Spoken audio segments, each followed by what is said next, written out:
session, I would like to move towards our technical session that is going to be chaired by Dr. Scott Kugle.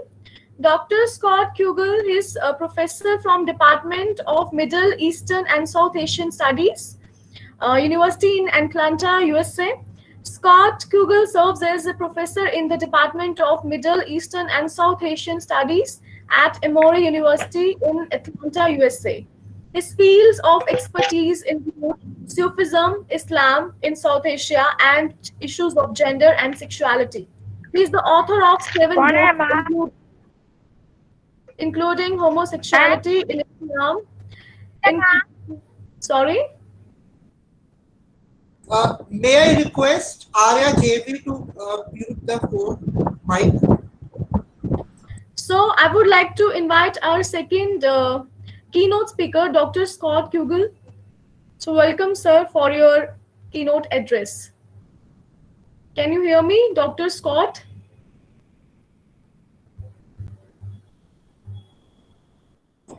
Pinaki, I think he has some issues connecting us. May I request Dr. Regin to get in touch with him?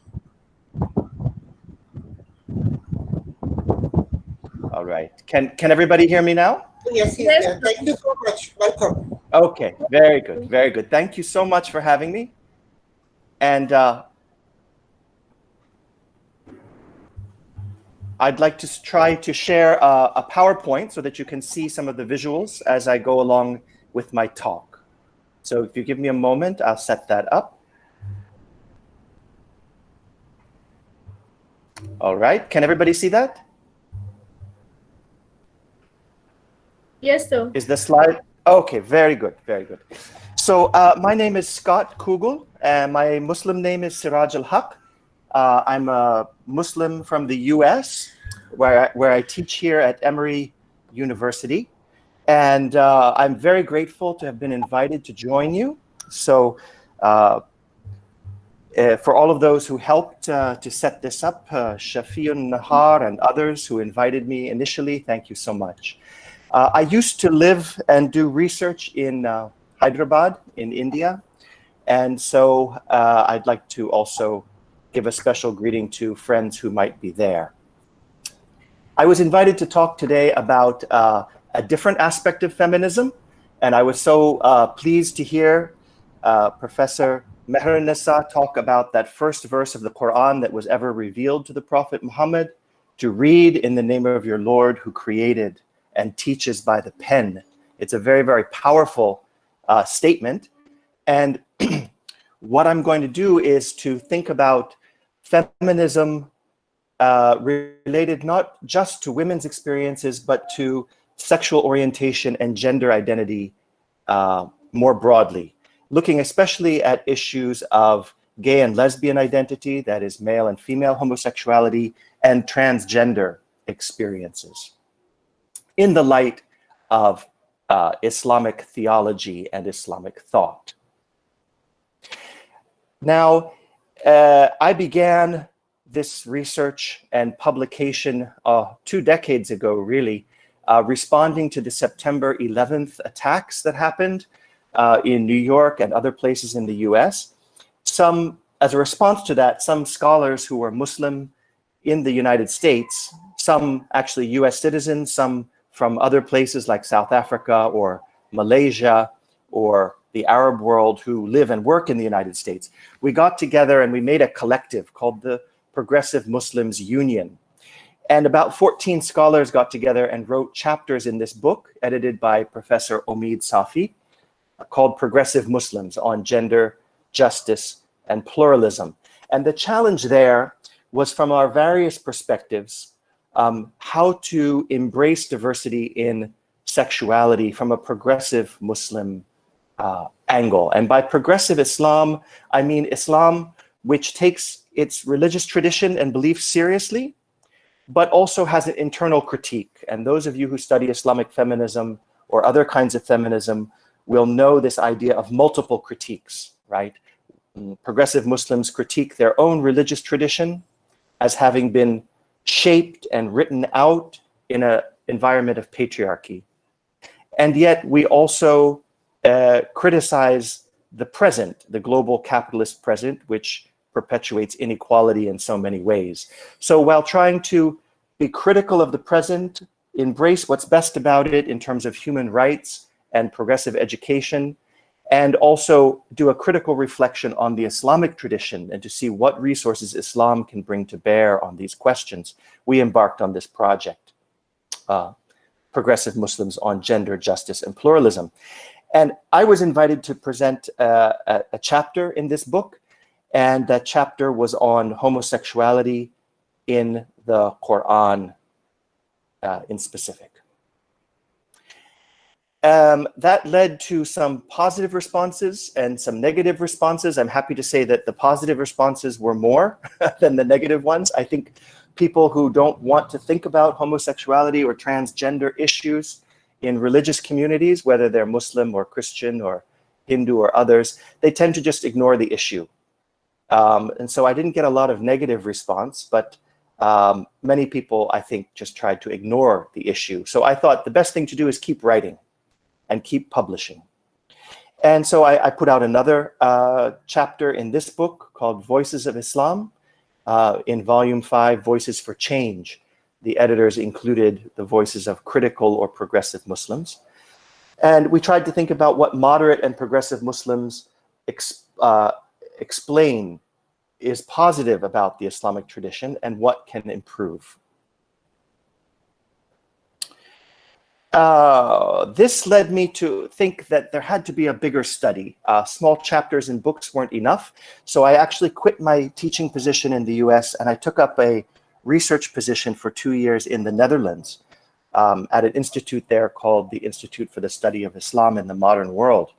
And that allowed me to travel to 5 different countries where I interviewed about 20 different gay, lesbian, or transgender Muslim activists. And based on their interviews with them, very in-depth interviews, I tried to use their experiences to rethink Islamic theology from the ground up. And that's basically the methodology that we call liberation theology. Professor Meher Nisa used the word liberation in her talk. There's a formal type of theology. It was first practiced in Latin American Catholic theology, addressing poverty and systematic marginalization of the poor in Latin America. But the method that they used could be taken up by others, and I tried to adopt it in this study, which came out as a full-length book, Homosexuality in Islam, Critical Reflection on Gay, Lesbian, and Transgender Muslims.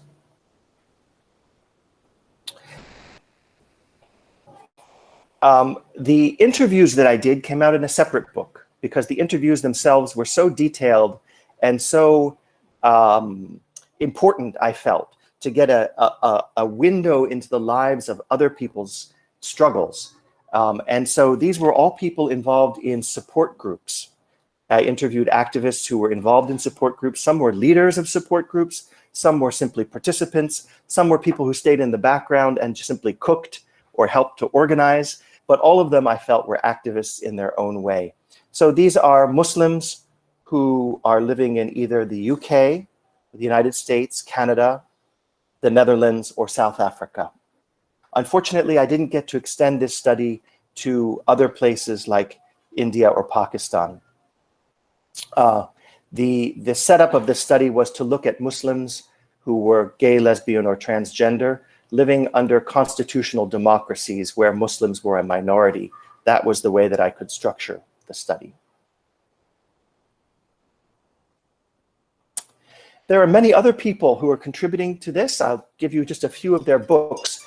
Summer Habib is a scholar from Palestine, but she has moved to the, she did her PhD in Australia and then moved to the United States where she's living now.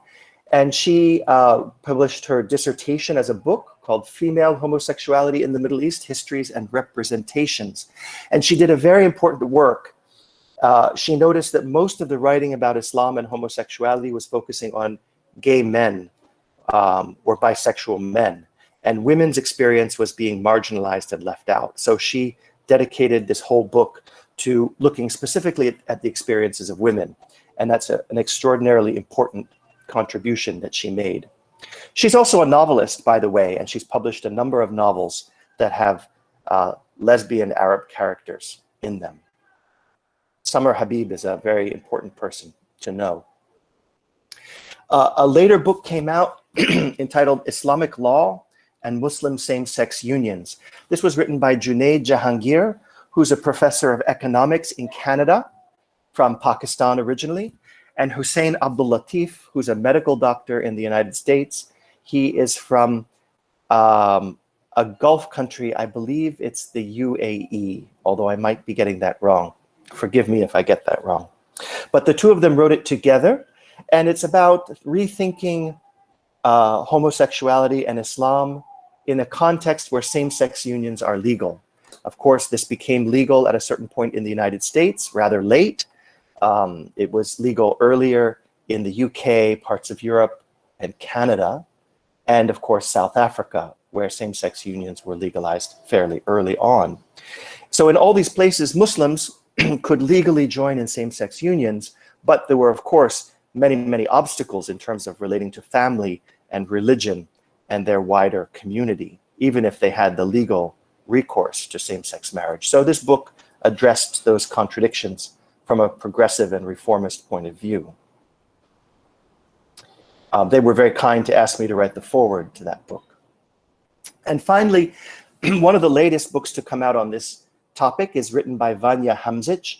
He's a Bosnian Muslim scholar who was educated in the UK and is now teaching in a law school in the UK. He studies anthropology and law. So he comes at the question from a dual standpoint of being both an anthropologist who works with the Khwaja Sira community, that is the transgender community in Pakistan. And some people know them as Hijras traditionally, but they're beginning to prefer the term Khwaja Sira instead. He works with them in Pakistan, but also, based on their experiences and struggles for legal representation and legal acknowledgement by the Pakistani government, he makes a wider argument about human rights and international law and how it works in the UN and then in different nations that relate to the UN. So this is his book, Sexual and Gender Diversity in the Muslim World, History, Law, and Vernacular Knowledge. All right, so that is a basic review of the kind of books that have been put out by myself and colleagues of mine in various places around the world.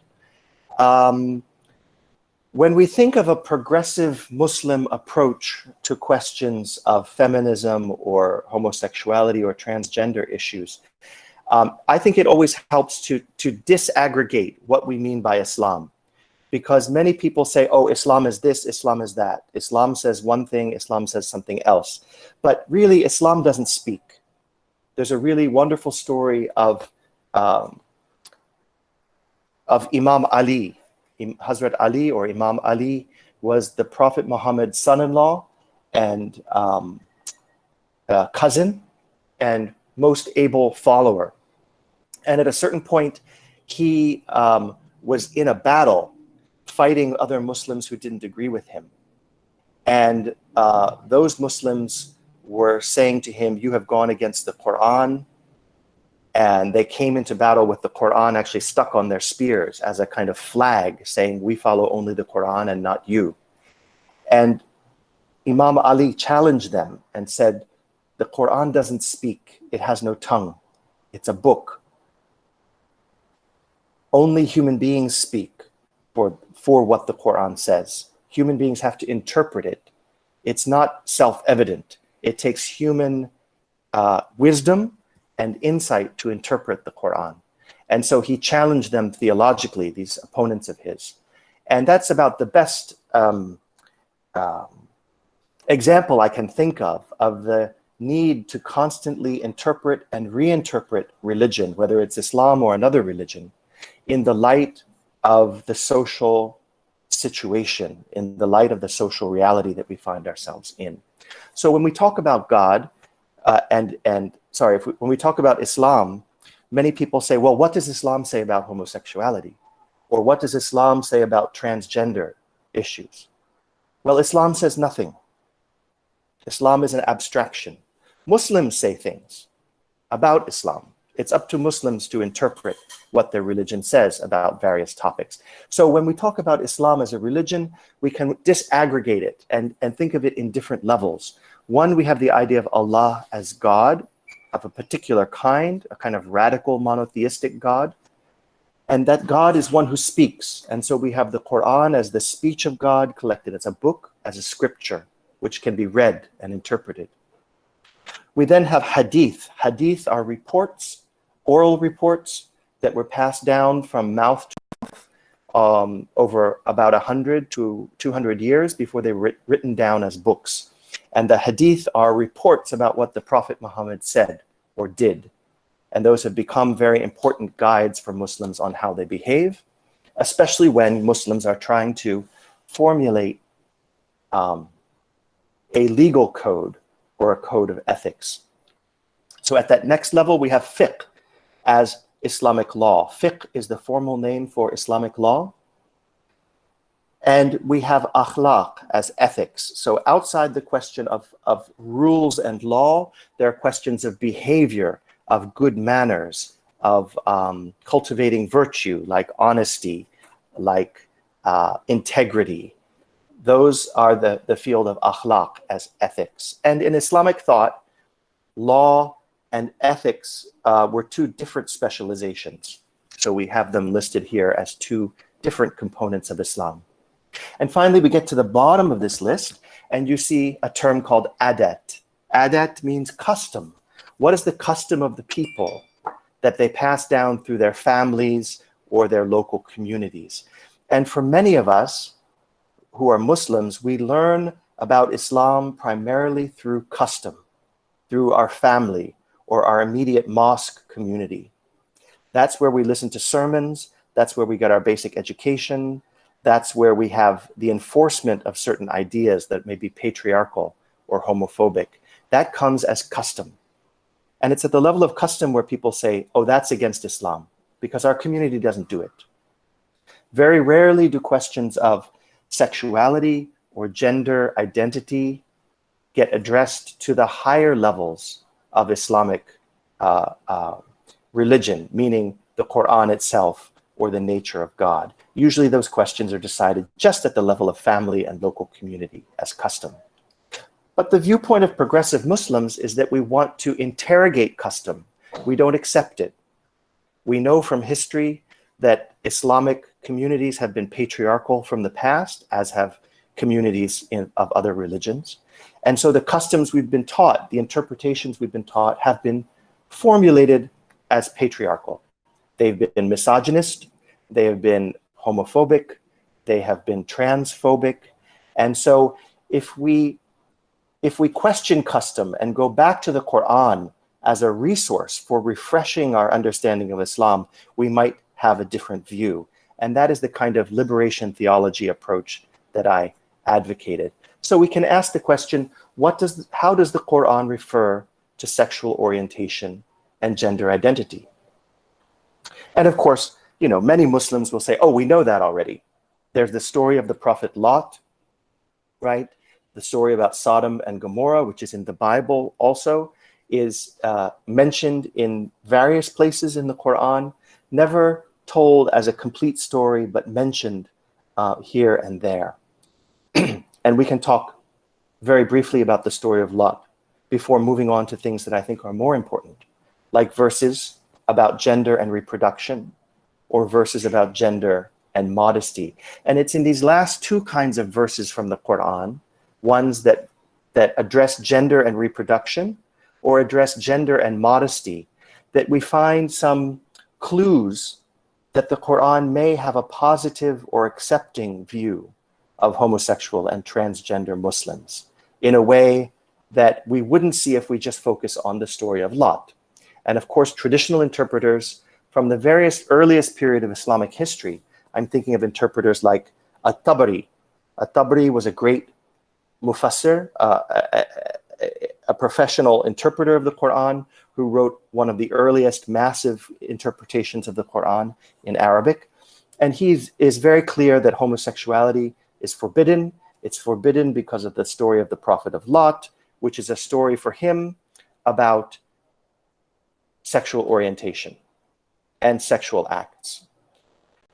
My contention is that the story of Lot is not really about sexual orientation at all. The story doesn't say anything about the orientation of the people of Lot who attacked his guests and tried to rape them. It's actually the story of male on male rape, not sexual orientation.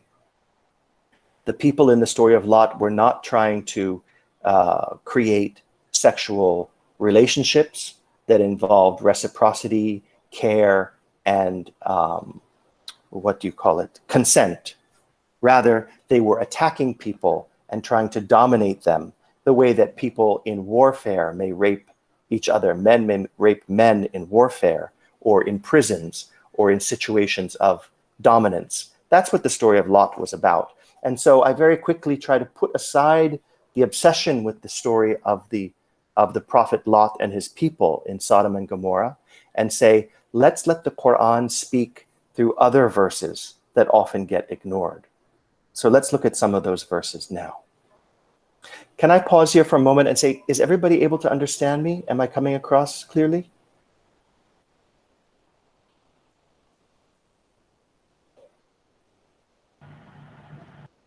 I can't hear anything. Yes, you are audible. Audible? Okay, good. Am You're I perfectly audible. speaking too quickly? No, No, fine, no, fine. sir. Okay, fine. very good. Very good. Thank you. So we can ask, let's look at some of these other verses from the Quran about gender, reproduction, and modesty. All right. So here we get into some Arabic. Those of you who are Arabic speakers or studied Arabic can get into the text yourselves. Otherwise, I present an English translation of one of these verses. This is from Quran chapter 42, verses 49 and 50. And it's a set of verses that refers to sexuality and gender as diversity, as products of God's creative will. It's a very interesting verse. In English, it reads, "To God belongs dominion of the heavens and the earth. God creates whatever God wills, and gives to whomever God wills females, and gives to whomever God wills males, or pairs them as male and female. And God makes whomever God wills not reproducing, for God is one who knows all, one capable of all things." So how do we try to understand this verse? In it, it's saying that God has dominion over the heavens and the earth, and when people reproduce, God gives females to whomever God wills, or God gives males, or God pairs them as male and female, or God makes people not reproducing. And these are all expressions of the creative will of God, who is capable of all things. This verse, if we look at it from the perspective of sexuality and gender diversity, seems to mention several different possibilities for human beings. One is a heteronormative male and female pairing as distinct gendered mates who reproduce with the other gender, leading to reproduction. That's what people would assume as standard straight culture, we say in the US, or heteronormative culture. But it also mentions those who are paired as male and female. This is not so clear, but it could indicate the possibility of a male and female being joined in one person, alluding to gender ambiguous people who could be either transgender or intersex, people who are not clearly male or female, but have elements of both, either by having elements of male and female in one body, which sometimes does happen. We use the word intersex for such people. Sometimes in older literature, the word hermaphrodite was used, right? Being a combination of the Greek gods Hermes, who was male, and Aphrodite, who was female. A little like the Ardhanarishvara figure in Hinduism as a figure of Shiva, which combines male and female into one body. Or this could allude to people who are male and female in one person by not being in one body at the same time, but by being in a body that transforms, that is through gender reassignment surgery or through hormone therapy. It's now possible for somebody born in a male body but who feels female to adjust their body, and vice versa. Somebody who's born in a female body but who feels like he is male could adjust their body, and that's where the transgender term comes in. Trans meaning moving across from one gender into another. So these are possibilities that I find latent in that verse in the Quran. It simply takes somebody with a certain framework to read it as referring in a positive way to transgender or intersex people. And finally, the verse refers also to those who are not reproducing. This could refer to lesbian women or gay men whose sexual orientation doesn't lead them to intercourse that is reproductive, right? Gay male intercourse doesn't lead to reproduction because there's not a woman involved. Lesbian women, if they have sexual relations, are not engaging in reproductive intercourse. So rather than this term in the Quran, those who are not reproducing, alluding to people who are barren, to use a common term, or not able to reproduce because of some biological issue, it could refer to people whose sexual orientation leads them to sexual relationships or activities which are not reproductive. That could be an allusion to gay men or lesbian women. There are other verses in the Quran which have possible interpretations like this, that a progressive Muslim interpretation could bring forward. We can look here at another verse from chapter 24. This is verse 31. It's a verse where the Quran urges Muslim women to be modest, urging women not to reveal their beauty except to males who are related to them, to children, or to men without irba. Irba is an Arabic word meaning sexual desire for or wiles with women, trying to get your way with women. And the Quran gives a long and detailed list of the kind of men with whom women can behave more freely, that is, not covering themselves so modestly. After listing relatives, it mentions their women folk. So women don't have to be so modest in front of other women. They can be modest, not so modest in front of their slaves or servants in the house. Or, it says, in front of their followers among the men who have no wiles with women. غَيْرِ أُولُو الْإِرْبَةِ مِنْ رِجَالٍ is the Arabic term there. And then it follows that up with children who do not recognize the sexual nakedness of women. So this seems to be an acknowledgement that there are some men in Muslim societies who, despite being men, have no sexual desire for women. And women can acknowledge that by not having to behave so modestly in terms of their behavior or their dress in front of such people. It's as if those men who have no irba, no desire for women, are in the same category as women or servants or children. People who a woman doesn't have to be so on guard with because there's no sexual attraction between them.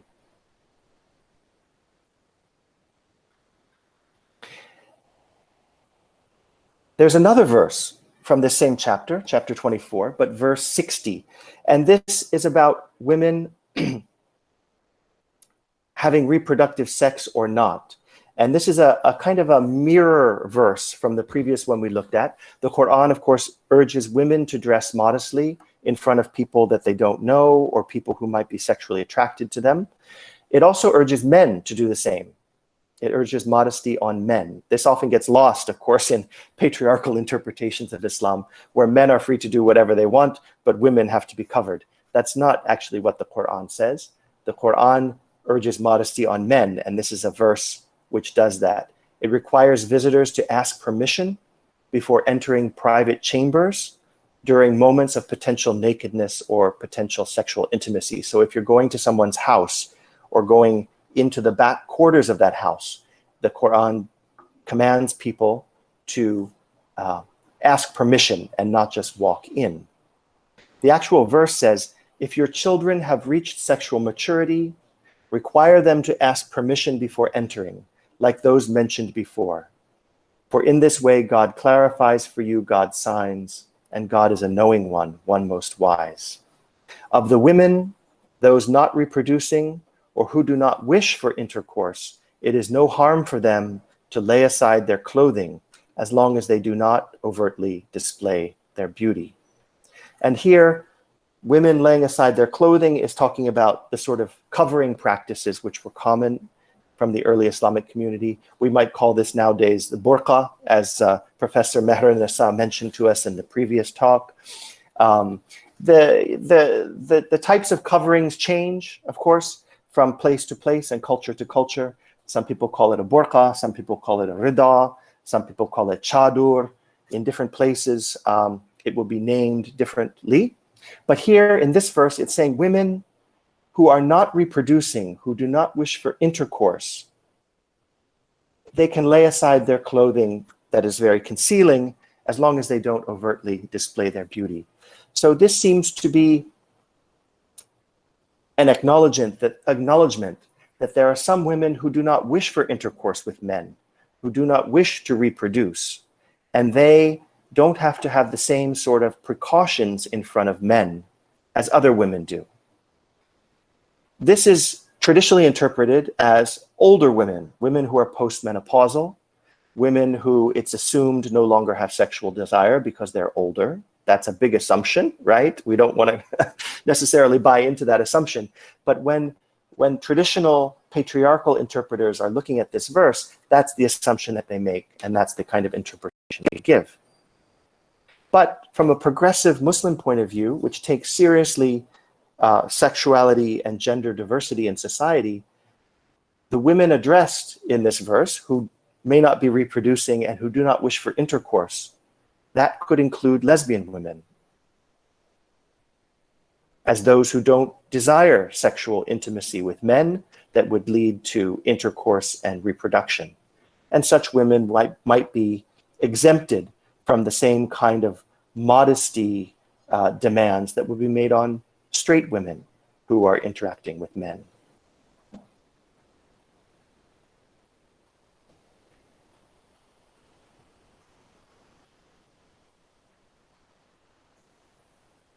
Okay, so in conclusion to my presentation of these Quranic verses, the Quran, if read with a progressive understanding, would seem to assert a place for diversity within sexual orientation and gender identity in Muslim communities.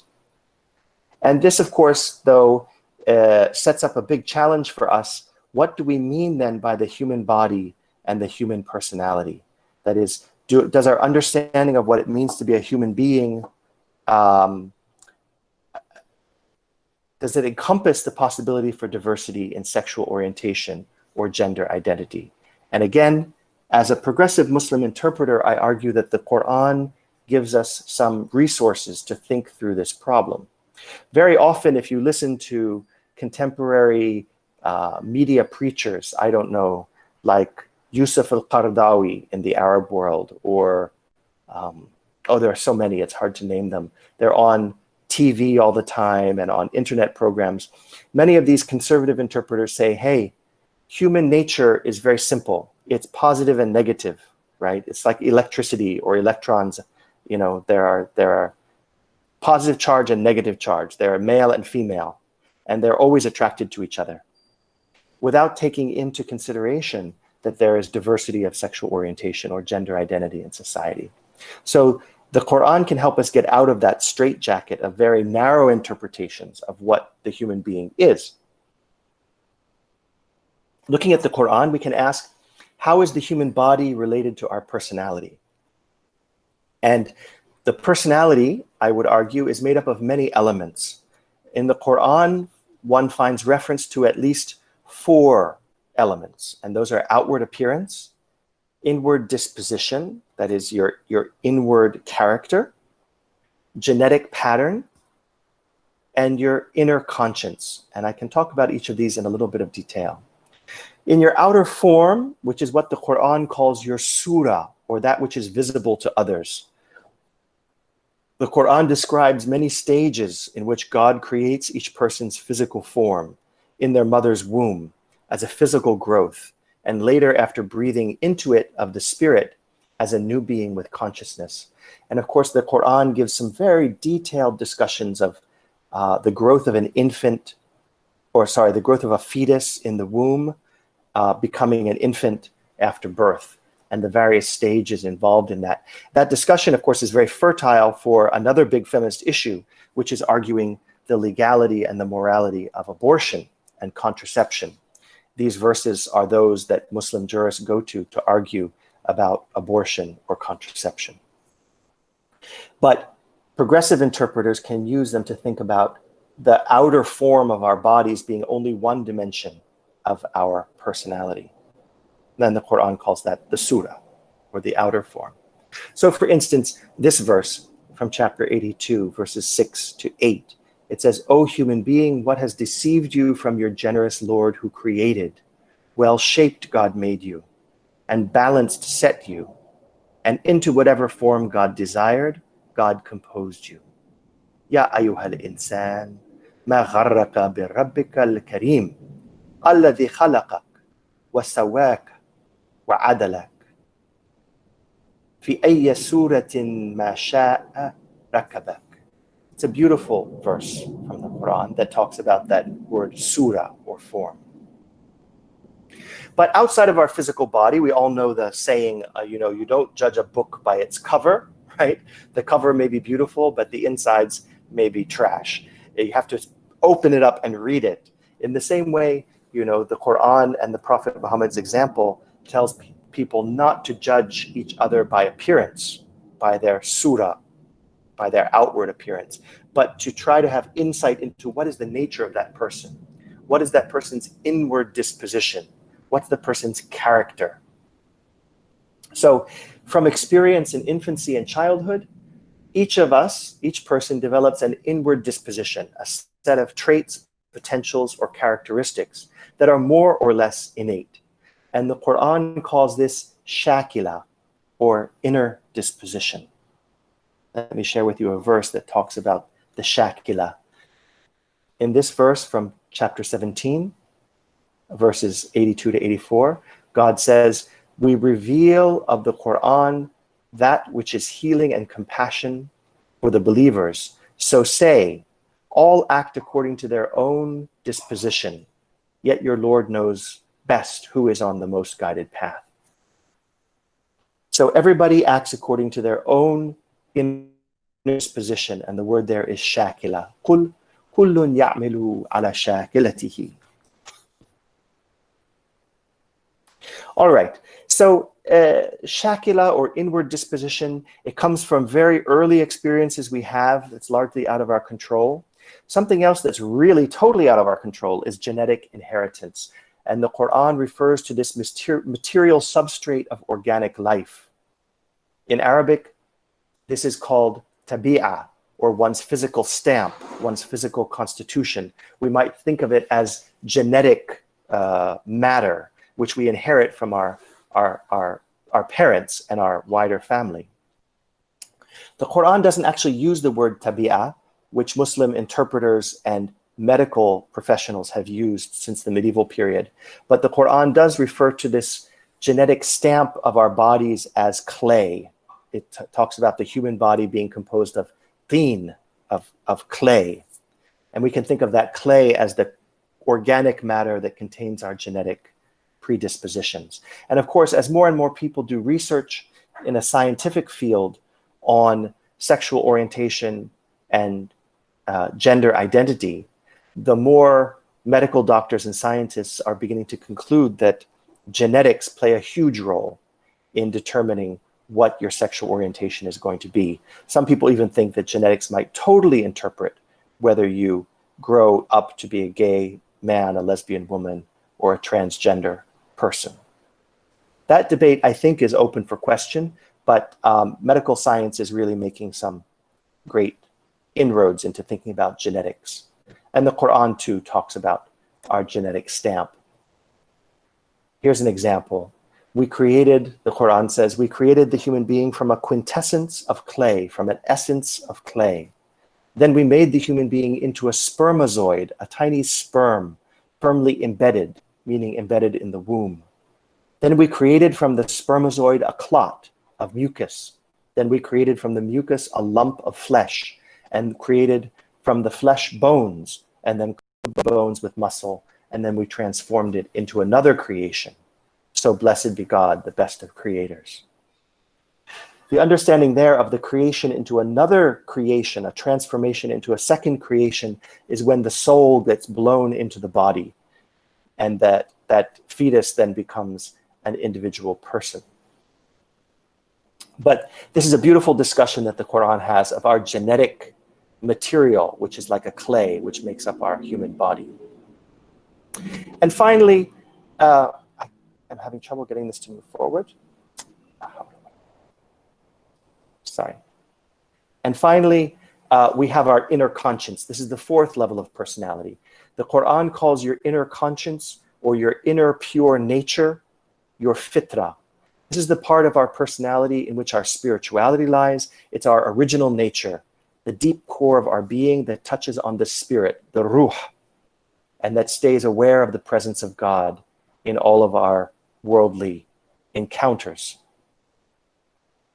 Okay, so most Muslims would say that this inner conscience, it dwells not in your mind, but in your heart, and it is your original human nature, which is in constant contact with the Spirit of God.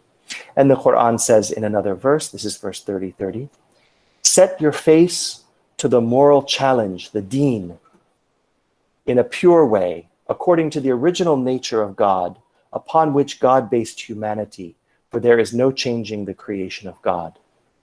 The understanding that that part of our creation which never changes is our inner conscience. We always have the ability, we always have the fitra that God gave us to be in touch with God's message, to turn to God with repentance, to get insight and wisdom through God's placing us here in the world.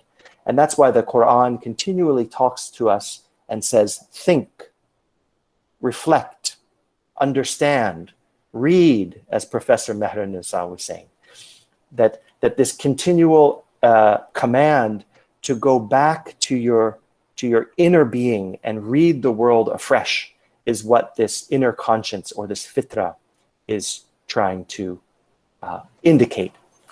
And it's not a surprise that some gay and lesbian Muslims who got together with others in South Africa to create a feminist positive LGBTQ rights organization for Muslims. They gave that organization the name Al-Fitra Foundation from this very verse. That is, they argued that the original nature upon which we were all created endows us with the ability to understand God through who we are, through our character, through our position in the world. And that doesn't matter whether one is straight or gay, cisgendered or transgendered. The same human nature is in all of us. Okay, so these are, I'll just give you a very short summary because that's a little bit complicated to hold all those four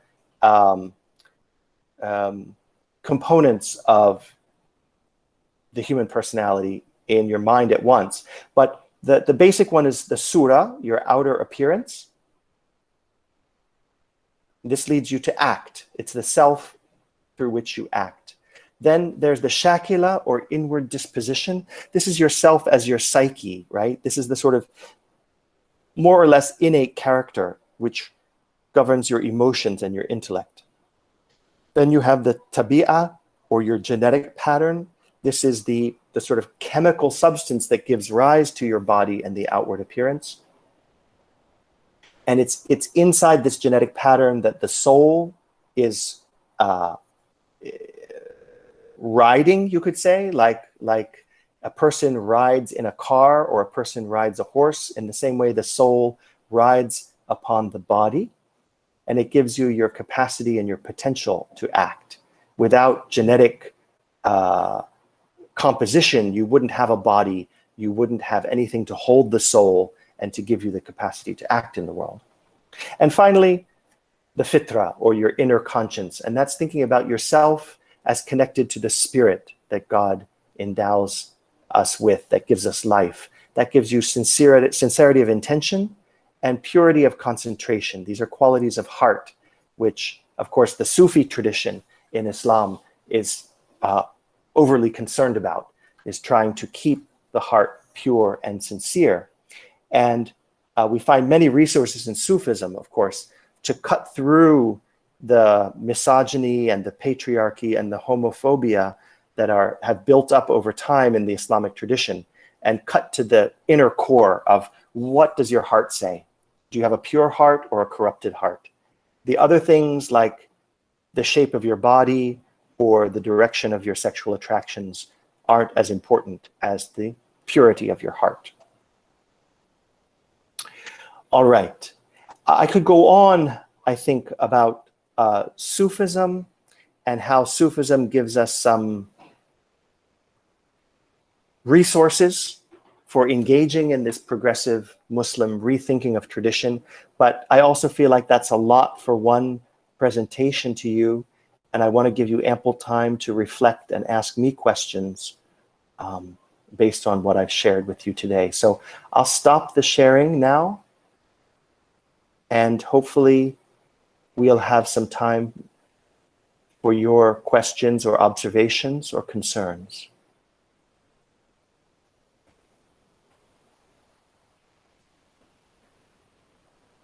I'm opening up the floor to you.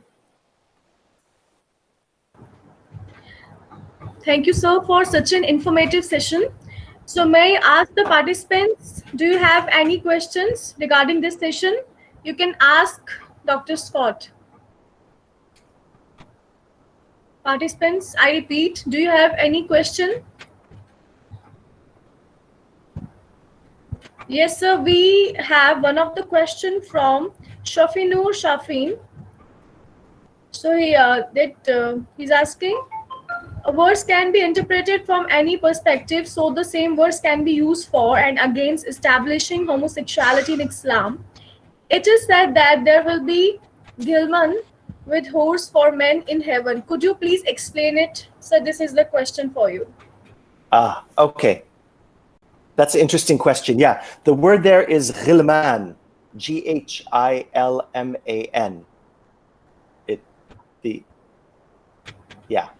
There, the spelling is coming through the closed caption.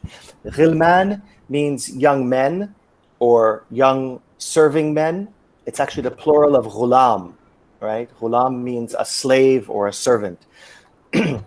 And the Quran says that in paradise, for the souls that are blessed with getting there, there will be all kinds of delights. There will be, and these delights are quite physical. Many people from other religions who read the Quran's description of paradise are sometimes shocked by how physical the description is. That is, there will be gardens. The gardens will have shade and beautiful fruits and trees. There will be couches and carpets to lay on. There will be servants who will go around treating you to drink and food, whatever your desire might be. The word for male servants in heaven is ghilman. And the word for female servants in heaven is hur, H-O-U-R.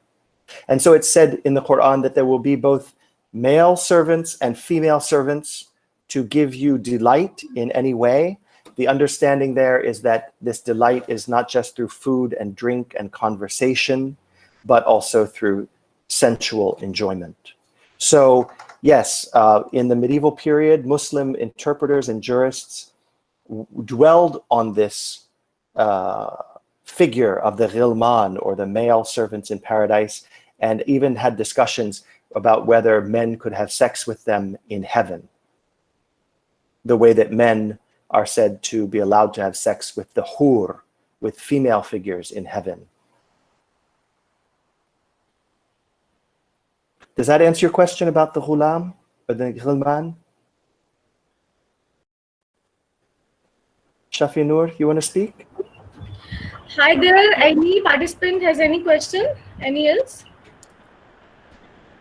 Yes, sir. I've got the answer, but sometimes I feel it's so strange that what is forbidden on earth, but it's not forbidden in heaven. So, why such strange, things in when we interpret Islam or we interpret Quran? So, Yeah. this kind of dualism, actually, I feel like that what to expect, accept from my Quran or from my my other Muslim fellows. What they interpret. Well, listen, the rules about what is forbidden or not forbidden are rules that male jurists elaborated on. Of course, they were reading the Quran and interpreting it. They were often interpreting it through the hadith reports that had been handed down over many generations, and that shaped how their interpretation was to go. But those rules that they created are for this world, not for the next world. The next world is not this world in the Quran. And you find the very basic thing.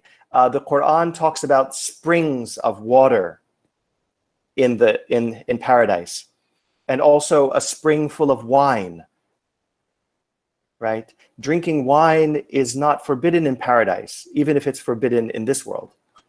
And it's forbidden in this world because people abuse it, right? They drink and then they beat their wives. They use their money to drink instead of educating their children. It's the core of so many social problems, drinking in this world.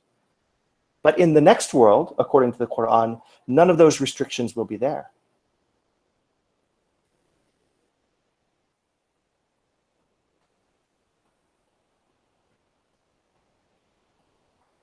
Some other questions?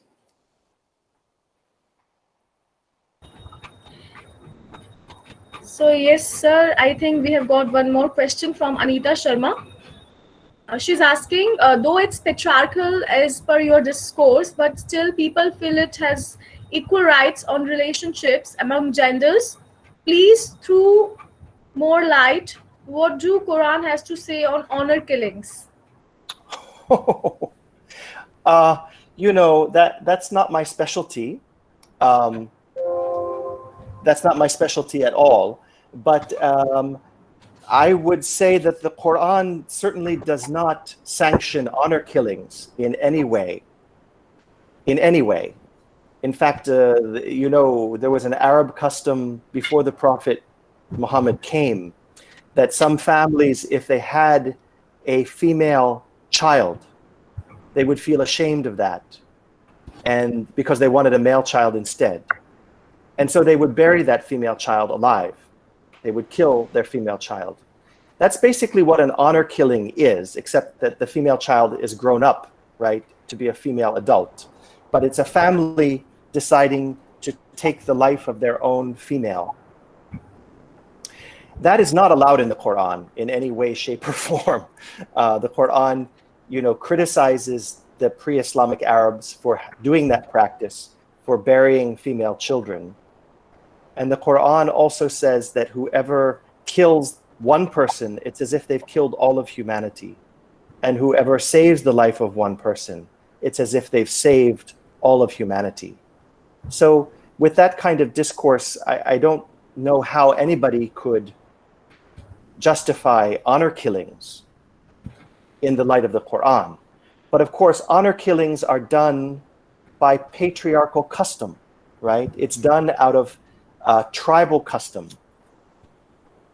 or out of a sense that the family owns the woman who's born in it. And so her behavior, if they deem it inappropriate, they can stop it by killing her. That is not at all an Islamic practice. But it's a very important question you're asking, but that's probably one that other people here who study political feminism in terms of human rights could give a much more detailed answer to, I think. Okay, thank you, sir, for your answer. So, participants, any more questions from your side?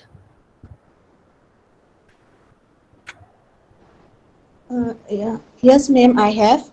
Actually, I want to ask to sir that is uh, uh, that is about gender neutrality.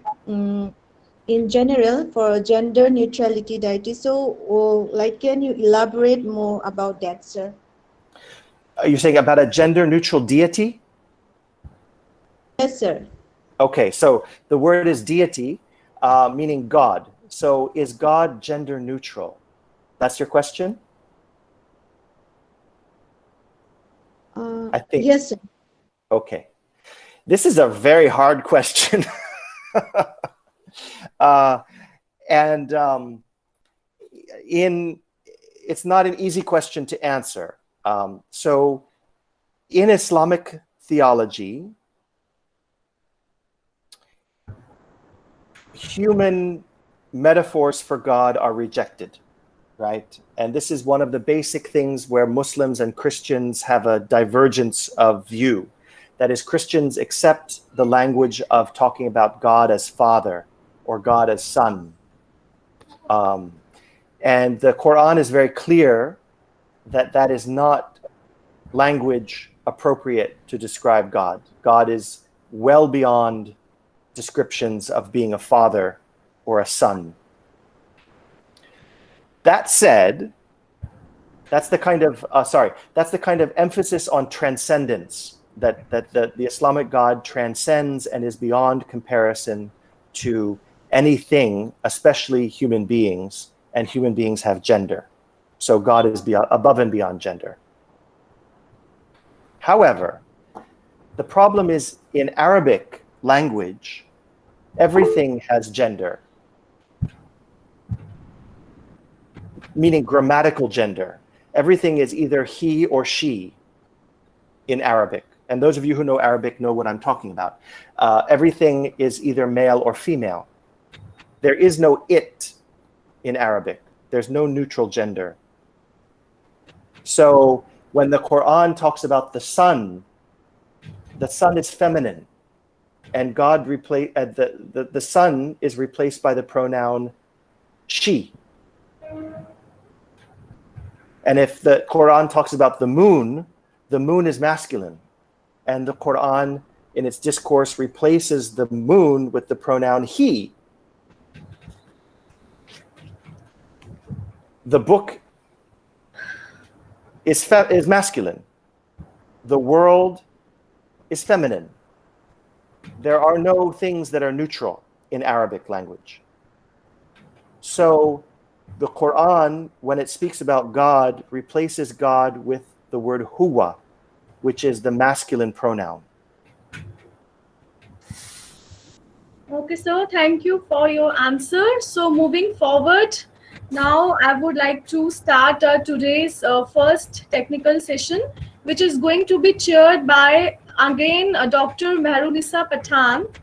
So, thank you, Dr. Scott, for such Thank you so much. Thank Thank you you. very much. Thank you.